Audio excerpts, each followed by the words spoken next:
देशको वर्तमान अवस्थाको आर्थिक स्थितिको जानकारी भनेर अर्थमन्त्रीज्यूले प्रस्तुत गर्नुभएको उक्त आलेख सरसर्ती सुन्दा र गहिरो गरी अध्ययन गर्दा अघिल्लो सरकारका कामहरूका बारेमा, अघिल्लो सरकारको बारेमा तथ्यहीन आलोचना र विरोधमा केन्द्रित भएको एउटा आरोप पत्रको रूपमा प्रस्तुत भएको मैले पाएको छु।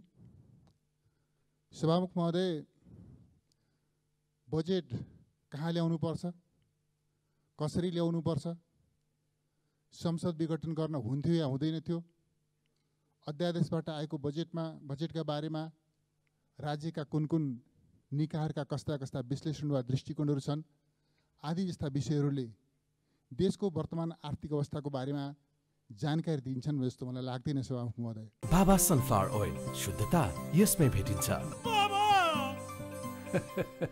त्यसर्थमा भन्दा देशको वर्तमान आर्थिक अवस्थाको जानकारी भनिए पनि यो प्रस्तुत दस्तावेज विषयान्तर भएर पूर्ववर्ती सरकारको आलोचनामा केन्द्रित रहेको मैले पाउँछु सभामुख महोदय। सभामुख महोदय, अर्थ मन्त्रालय, राष्ट्र ब्याङ्क, तथ्याङ्क विभाग, महालेखा नियन्त्रक कार्यालय, महालेखा परीक्षक कार्यालय जस्ता राज्यका आधिकारिक निकायहरूले आफूसँग सम्बन्धित अर्थतन्त्रका परिसूचकहरू नियमित रूपमा सार्वजनिक गर्दछन्। 2074 फागुनदेखि 2078 असारसम्म सयौं, सम्भवतः हजारौं तथ्याङ्कहरू सार्वजनिक भएका छन्। तीमध्ये कुनै एउटा पनि तथ्याङ्कलाई खण्डन गर्ने गरी अर्को तथ्य सरकारसँग छ? म प्रश्न गर्न चाहन्छु सभामुख महोदय। सत्ता पक्ष र विपक्षका बीचमा नीति, विचार र दृष्टिकोणमा मत भिन्नता हुन सक्दछ, तर मुलुकको आर्थिक अवस्थाको तथ्याङ्कका बारेमा कुनै विमति हुनु हुँदैन। आफ्नो आग्रह पुष्टि गर्न तथ्याङ्कको गलत प्रयोग वा तोडमरोड गरिनु हुँदैन। यी तथ्याङ्कहरूलाई खण्डन गर्ने अर्को कुनै तथ्याङ्क सरकारसँग छैन भने तथ्यहरूको तोडमरोडतर्फ सरकार लाग्नु हुँदैन भनेर म राख्न चाहन्छु। सभामुख महोदय, प्रस्तुत जानकारी पत्रमा तथ्याङ्कहरूको प्रयोग सुविधाअनुसार गरिएको छ। आर्थिक वर्ष 2057-58 देखि 2073-74 र 74-75 समेतको प्रयोग गरिएको छ। मेरो बुझाइमा सभामुख महोदय, तुलना जहिले पनि समान अवस्थाका बीचमा गरिन्छ। आर्थिक वर्ष 2073-74 र 74-75 को अवधि भूकम्प र नाकाबन्दी पछिको तुलनात्मक रूपमा अनुकूल अवधि थियो। यी वर्षहरू सामान्य वर्षहरू हुन्। 2076-77 र 77-78 को अवधि यो शताब्दीकै सबैभन्दा ठुलो र कल्पनातीत चुनौतीका रूपमा उपस्थित कोभिड महामारीले नेपाली अर्थतन्त्र मात्रै होइन, विश्व अर्थतन्त्रलाई नै गम्भीर रूपमा नकारात्मक प्रभाव पारेको अवधि हो। यी वर्षहरू सामान्य वर्षहरू हुन् भन्ने, असामान्य वर्षहरू हुन् भन्ने तथ्य हामी कसैले पनि बिर्सन मिल्दैन। यसरी सामान्य अवस्था र असामान्य अवस्थाका बीचमा तुलना गरेर प्रस्तुत हुन चाहेको छ यो जानकारी पत्र सभामुख महोदय। आर्थिक वृद्धिको तुलनामा सामान्य वर्ष र असामान्य वर्षबीच आर्थिक वृद्धिको तुलना सामान्य वर्ष र असामान्य वर्षका बीचमा गरिएको छ। तुलना योग्य अवधि र विषयसँग गरिन्छ। सबैभन्दा प्रतिकूल समयलाई तुलनात्मक रूपमा अनुकूल समयसँग तुलना गर्नु तथ्याङ्क शास्त्रको दृष्टिकोणले पनि गलत कुरा हो सभामुख महोदय।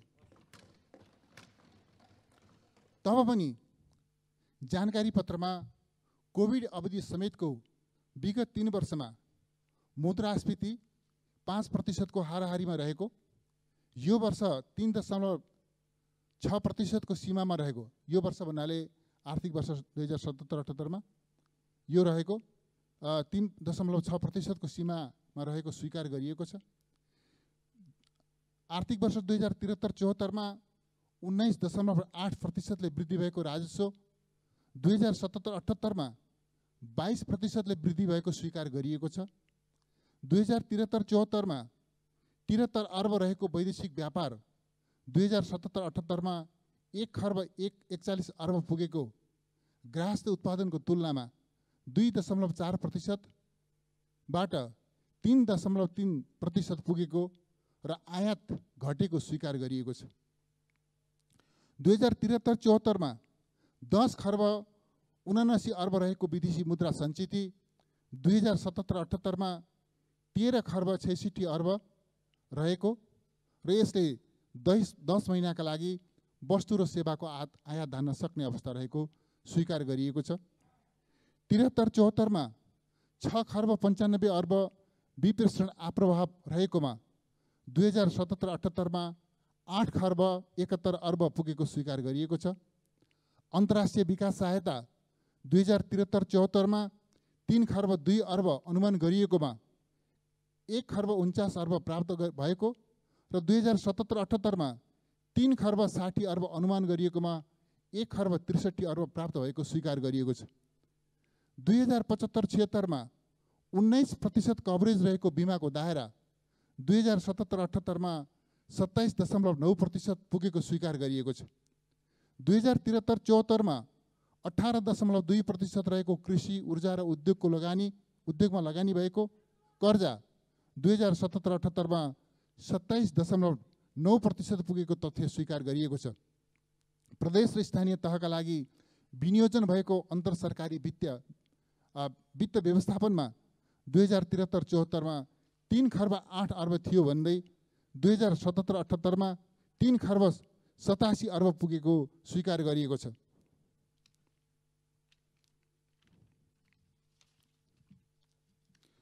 असारे खर्च भनेर आलोचना हुने गरेको पुँजीगत खर्च 2073-74 23% थियो भने 2077-78 22% झरेको स्वीकार गरिएको छ। कोभिड यी तथ्यहरूले सभामुख महोदय के बताउँदछ भनेदेखि पूर्ववर्ती सरकार, यद्यपि पूर्ववर्ती सरकारले जुन कालखण्डमा मुलुकलाई नेतृत्व गर्यो त्यो कालखण्डको सबैभन्दा तुलनात्मक रूपले सबैभन्दा अनुकूल समय र सबैभन्दा प्रतिकूल समयका बीचमा तुलना गरिएको छ र बीचको अवधि जुन अवधिमा महत्त्वपूर्ण उपलब्धिहरू प्राप्त भएका छन् ती अवधिका तथ्याङ्कहरूका बारेमा मौन रहने कोसिस गरिएको छ। तथापि सबैभन्दा अनुकूल र सबैभन्दा प्रतिकूल समयावधिको तुलना गर्दा पनि उल्लेखनीय उपलब्धिहरू, आर्थिक परिसूचकहरूमा उल्लेखनीय सकारात्मक सूचकहरू रहेको तथ्यलाई यो चाहिँ जानकारी पत्रले स्वीकार गरेको छ। सभामुख महोदय, यसले के बताउँदछ भनेदेखि त्यो अवधि स्वभावैले आर्थिक प्रगतिको दृष्टिकोणले, विकास निर्माणको दृष्टिकोणले, समृद्धिको दृष्टिकोणले एउटा महत्त्वपूर्ण अवधि थियो भन्ने कुरालाई चाहिँ खण्डन गर्न सक्दैन भन्ने मलाई लाग्दछ। तर तथ्य एकातिर छ, निष्कर्ष भने अर्कोतिर प्रस्तुत गरिएको पनि सँगसँगै हामीले देख्न सक्छौँ। सभामुख महोदय, कोभिड महामारीले विश्व अर्थतन्त्रसँगै नेपाली अर्थतन्त्रलाई पनि गम्भीर र नकारात्मक रूपमा असर पारेको यथार्थलाई बेवास्ता गर्दै 2076-77 2% आर्थिक वृद्धि दर ऋणात्मक भएको उल्लेख गरिएको छ। जबकि यो अवधिमा विश्व अर्थतन्त्र नै करिब 3.5% ऋणात्मक अवस्थामा पुगेको थियो।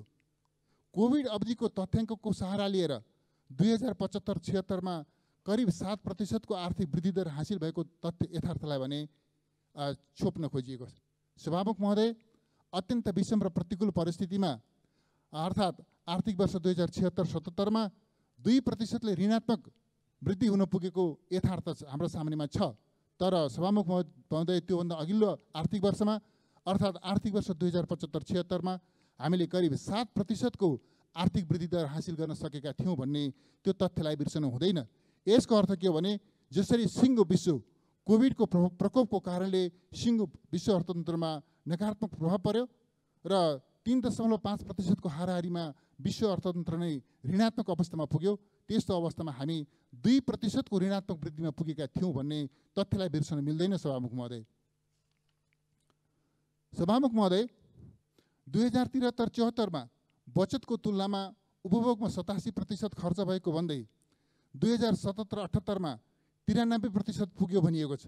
तर यो अवधि कोभिडको कारणले उत्पादन र आय घटेको तर औसत खर्च पनि कायम रहेको अवधि हो भन्ने यथार्थलाई व्यवस्था गरिएको छ। सभामुख महोदय, सरकारी खर्च 2074-75मा 24.9 थियो र 2077-78मा 19.3मा झर्यो भनिरहँदा पनि कोभिडको कारणले सृजित लकडाउनको प्रभावलाई व्यवस्था गरिएको छ। 2074-75मा 64.1% रहेको चालु खर्च 2077-78मा 72.1% भयो भनेर यथार्थलाई ओझेल पार्न खोजिएको छ। यो पनि कोभिडको कारणले पुँजीगत खर्चमा नकारात्मक चाप पर्नको परिणाम हो भन्ने कुरालाई बिर्सनु हुँदैन। सभामुख महोदय, पुनर्निर्माणको खर्च पनि साधारण खर्चमा गणना हुनाले पनि आकार बढ्न गएको यथार्थलाई स्वीकार गर्नुपर्दछ। सभामुख महोदय, सार्वजनिक ऋणको विषयलाई पनि महत्त्वका साथ उठाइएको छ। अघिल्लो सरकारले जिम्मा लिनुभन्दा पहिला पुनर्निर्माणमा 33 अर्ब खर्च भएको थियो। अहिले 4 खर्बभन्दा बेसी खर्च भएको छ। त्यसमध्ये 2 खर्ब ऋण हो। भौतिक पूर्वाधारमा लगानी बढेको छ। हामीले सार्वजनिक ऋण चालु खर्चमा लगाउन नपाउने कानुनी व्यवस्था गरेका छौँ। सभामुख महोदय, यसबीचमा हामीले चाहे स्वदेशबाट लियौँ चाहे विदेशबाट लियौँ, कुनै पनि सार्वजनिक ऋण हामीले चाहिँ चालु खर्चमा लगाउन पाउँदैनौँ, लगाउनु हुँदैन भन्ने हामीले कानुनी बन्दोबस्त गरेका छौँ। राजस्वले चालु खर्च धान्ने र विकास खर्चका लागि ऋण लिनुपर्ने एउटा विशिष्ट अवस्थामा हामी छौँ। हाम्रो अर्थतन्त्रलाई त्यो ठाउँबाट अगाडि बढाउनु पर्ने जिम्मेवारी हाम्रो सामनेमा छ। यस विशेष अवस्थामा ऋण नलिने र विकास रोक्ने होइन, ऋण लिने र पूर्वाधार विकासमा सदुपयोग गर्ने नीति लिनुपर्छ। कुल ग्राहस्थ उत्पादनको तुलनामा जापानको कुरा गर्नुहुन्छ भने 270%, भारतको कुरा गर्नुहुन्छ भने 70%, अमेरिकाको कुरा गर्नुहुन्छ भने करिब 100%को हाराहारीमा सार्वजनिक ऋण रहेको हामी पाउँछौँ। र हामी कहाँ पनि 60को दशकमा करिब 66%को हाराहारीमा ऋण पुगेको हामीले देखेका छौँ। त्यसर्थ सभामुख महोदय, ऋण कस्तो ऋण लिने, के का निम्ति लिने, ऋणको सदुपयोग कसरी गर्ने जस्ता प्रश्नहरूमा हामीले ध्यान केन्द्रित गर्नुपर्छ। त्यस कारणले सार्वजनिक ऋणको दायरा बढ्यो भनेर मात्रै होइन, ऋणको प्रकृति र कार्य परिस्थितिका बारेमा सूक्ष्म विश्लेषण गरेर सही निष्कर्षमा पुग्नु पर्दछ। त्यो दृष्टिकोणका साथ हामी अगाडि बढ्नु पर्दछ भन्ने मलाई लाग्दछ। सभामुख महोदय, 2073-74मा बजेट निर्माण गर्दा राष्ट्र ब्याङ्कको विवरणका आधारमा रु 102 अर्ब 73 करोड बचत भएको भनिएको स्रोतलाई समेत मानेर बजेट निर्माण गर्ने गलत अभ्यासले गर्दा सञ्चित कोषको ऋणात्मक रकम बढ्न गएको हो।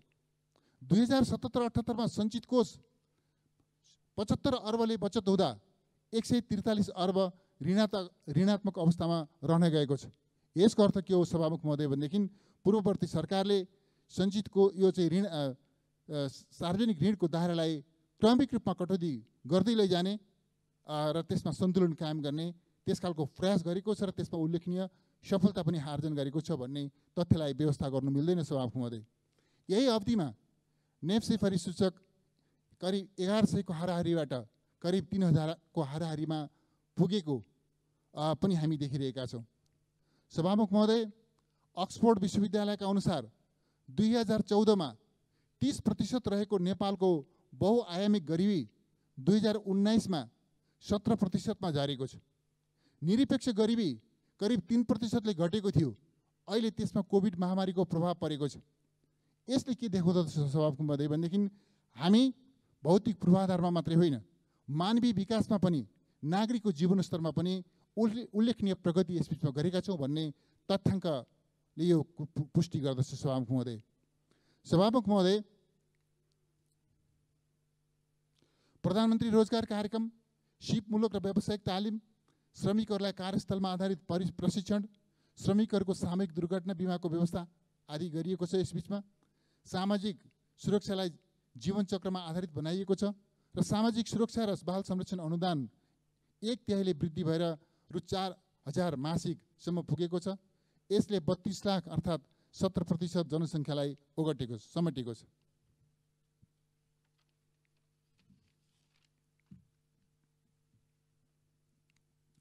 कोभिड महामारीका बीचमा पनि मेलम्ची, अप्पर तामाकोसी, पोखरा तथा लुम्बिनी विमानस्थल लगायतका राष्ट्रिय गौरवका आयोजनाहरू सम्पन्न भएका वा सम्पन्न हुने चरणमा पुगेका छन्। कोभिड महामारीको बीचमा यो वर्ष राष्ट्रिय गौरवका आयोजनाहरूमा 58% खर्च हुनु नराम्रो होइन। परियोजना कार्यान्वयन प्रक्रियालाई सरलीकरण गरिएको छ। 5 वर्षसम्म निर्माण व्यवसायले मर्मत वा सम्हार गर्नुपर्ने व्यवस्था गरिएको छ।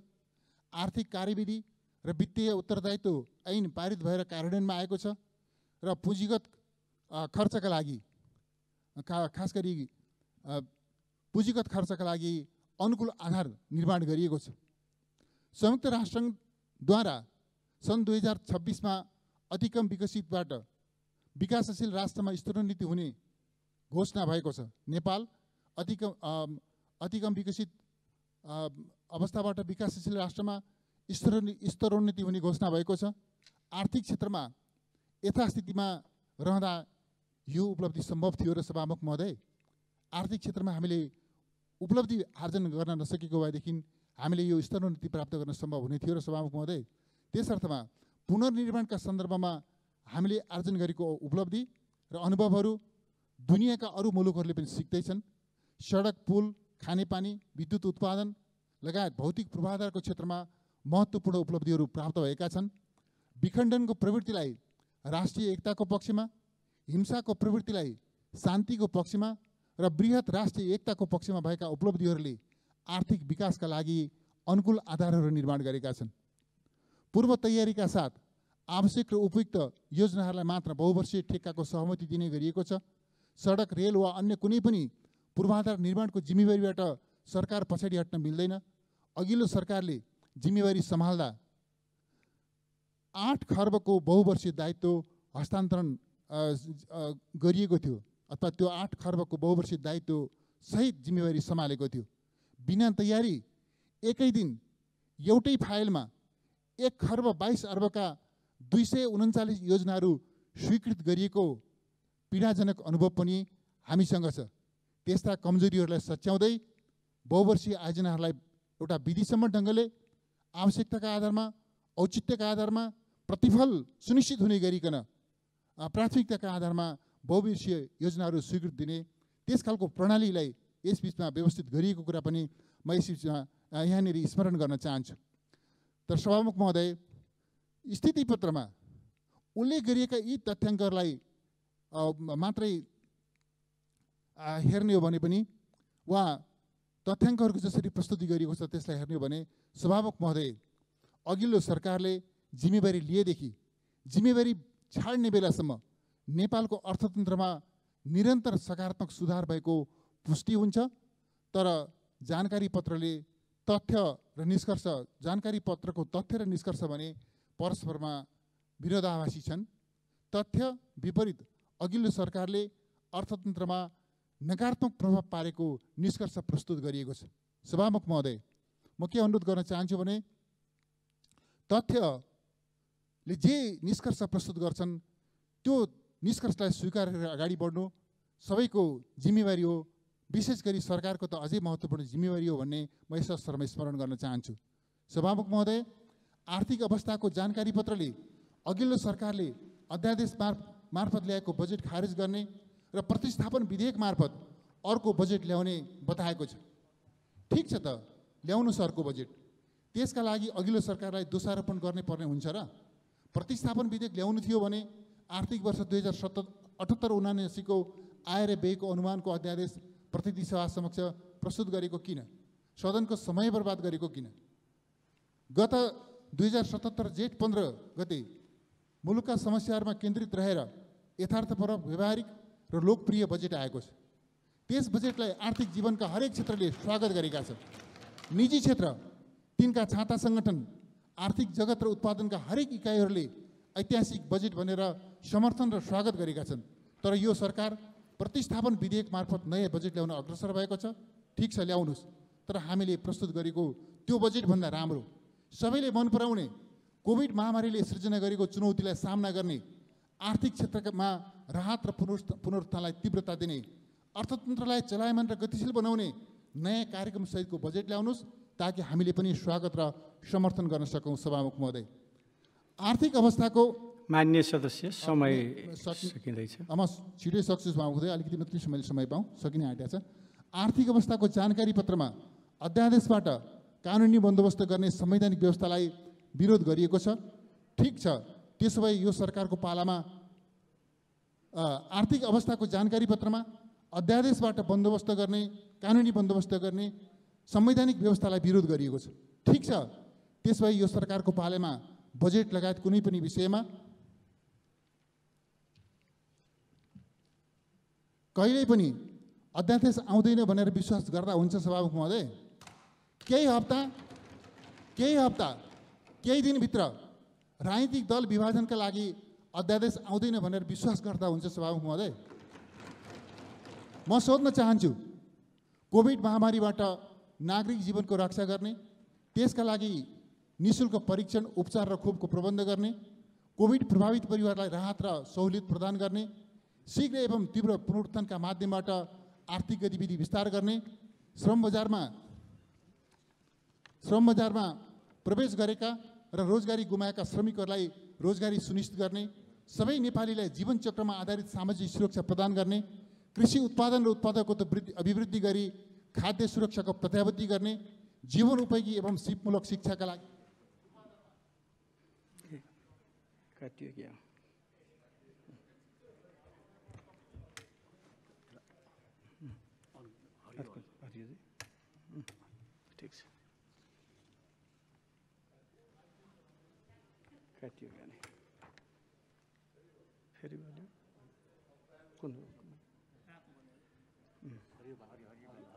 हरियो वाला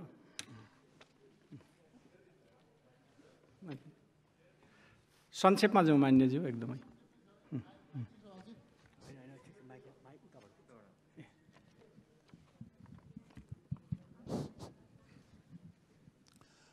म धेरै लामो समय लिन सभामुखजी सकिहाल्छु। तीव्र औद्योगिकरण र शीघ्र प्रतिफल प्राप्त हुने रणनीतिक महत्त्वका पूर्वाधारमा लगानी केन्द्रित गर्ने, सङ्घ प्रदेश र स्थानीय तहबीच समन्वय र सहकारी मार्फत सन्तुलित विकास गर्ने, समन्वयक विकास र विकासको प्रतिफलमा न्यायपूर्ण पहुँच सुनिश्चित गर्ने, उत्तरदायी शासकीय व्यवस्था, शान्ति सुरक्षाको प्रत्याभूति, भ्रष्टाचार नियन्त्रण, सुशासन र सेवा प्रवाहमा प्रभावकारिता विस्तार गर्ने जस्ता उद्देश्य र प्राथमिकतासँग वर्तमान सरकार सहमत छ कि असहमत छ सभामुख महोदय? सरकारले प्रतिस्थापन विधेयक मार्फत ल्याउन चाहेको नयाँ बजेट सबै नेपालीलाई कोभिड विरुद्धको परीक्षण, उपचार र खोप निःशुल्क गर्ने, सबै स्थानीय तहमा 5, 10 र 15 सय आधारभूत अस्पतालहरू निर्माण गर्ने, भक्तपुरको दुवाकोटमा अत्याधुनिक वीर अस्पताल, कृतिपुरमा सुपर स्पेसियालिटी अस्पताल, सातै प्रदेशमा सरकारी स्वामित्वका मेडिकल कलेजहरू, सबै नेपालीको पहुँच सुनिश्चित हुने गरी स्वास्थ्य बिमाको दायरा विस्तार जस्ता कार्यक्रमहरू जारी रहन्छन् कि खारेज हुन्छन् सभामुख महोदय? सबै नेपालीलाई शुद्ध र पर्याप्त खानेपानी सेवा उपलब्ध गराउने र हरेक परिवारलाई प्रति महिना 20,000 लिटरसम्म निःशुल्क खानेपानी उपलब्ध गराउने, उपभोक्तालाई आधारभूत खाद्यान्नमा 20% सहुलियत दिने, विद्युतको डिमान्ड शुल्क र महसुलमा भारी छुट दिने, व्यावसायिक निरन्तरताको पुनर्कर्जा र सहुलियतपूर्ण कर्जाको सीमा र क्षेत्र विस्तार, स्टार्टअपलाई सहुलियतपूर्ण ऋण र कर सम्बन्धी विभिन्न राहत र छुटका कार्यक्रमहरू जारी रहन्छन् कि खारेज हुन्छन् सभामुख महोदय? व्यावसायिक खेतीका लागि जग्गा लिजमा दिने, रासायनिक मलको अनुदान वृद्धि गर्ने, ठुला सिँचाइ, भूमिगत सिँचाइ र लिफ्ट सिँचाइको माध्यमबाट सिँचाइ सुविधा विस्तार गर्ने, सुनकोशी, मरिन, बागमती लगायत नदी पथान्तरण आयोजनाहरू के हुन्छन्? सडक, पुल, रेलमार्ग, विमानस्थल, खानेपानी, जलविद्युत, विद्युत प्रसारण लाइन आदिका आयोजनाहरू के हुन्छन्? हुलाकी राजमार्ग, पूर्व पश्चिम राजमार्ग, मदन भण्डारी राजमार्ग, पुष्पलाल राजमार्ग, कोशी गण्डकी र कर्णाली कोरिडोर सडक आदिको अवस्था के हुन्छ? तराईको सहरी पूर्वाधार निर्माणका आयोजनाहरू के हुन्छन्? वातावरण संरक्षणका लागि 40 माइक्रोनभन्दा पातलो प्लास्टिकको झोलाहरूमा रोक लगाइन्छ वा खुला गरिन्छ। विद्युतीय सवारी साधन र विद्युतीय उपकरणहरूको प्रयोगलाई विस्तार गर्न अवलम्बन गरिएको सकारात्मक कर नीति के हुन्छ? 3 वर्षभित्र सम्पूर्ण सार्वजनिक विद्यालय र क्याम्पसहरूको आधुनिक पूर्वाधार निर्माण गर्ने राष्ट्रपति शैक्षिक सुधार कार्यक्रम के हुन्छ? सातै प्रदेशमा आधुनिक औद्योगिक क्षेत्र निर्माण र वैदेशिक लगानी आमन्त्रण गर्ने नीतिमा नियमन गरिन्छ वा तिनलाई निरन्तरता दिइन्छ? सामाजिक सुरक्षा भत्ता के हुन्छ? जीवन चक्रमा आधारित सामाजिक सुरक्षा कार्यक्रम के हुन्छ? राष्ट्रिय गौरव र रूपान्तरणकारी आयोजनाहरूमा गरिएको विनियोजन कटौती गरिन्छ वा त्यसलाई निरन्तरता दिइन्छ? जानकारी पत्रमा उल्लेख गरिए जसरी राजस्व परिचालनको लक्ष्य बढाउन, आन्तरिक ऋण र वैदेशिक सहायता वा ऋणको दायरा घटाउन र समग्र बजेटकै साइज घटाउन सरकार तत्पर छ। त्यस हिसाबले अगाडि बढ्न चाहेको हो सरकार। सभामुख महोदय, कोभिड महामारीको सम्बन्धमा समयमै पूर्व तयारी गर्न सकेको भए यति ठुलो मानवीय क्षति हुने थिएन भनेर अघिल्लो सरकारलाई आरोपित गरिएको छ। पूर्व तयारी नभएको भए कति ठुलो क्षति बेहोर्नु पर्ने थियो भन्ने विषयलाई मनोगत आग्रहले तय गर्न सक्दैन, तय गर्न हुँदैन। सभामुख महोदय, पूर्व तयारीका सन्दर्भमा नेपालको भूमिका तुलनात्मक रूपमा सकारात्मक थियो भन्ने कुरा सबैले स्वीकार गरेका छन्। Oxygen, ICU, SDU, ventilator, isolation centre आदिको व्यवस्थापनमा उल्लेखनीय प्रयासहरू भएका छन्।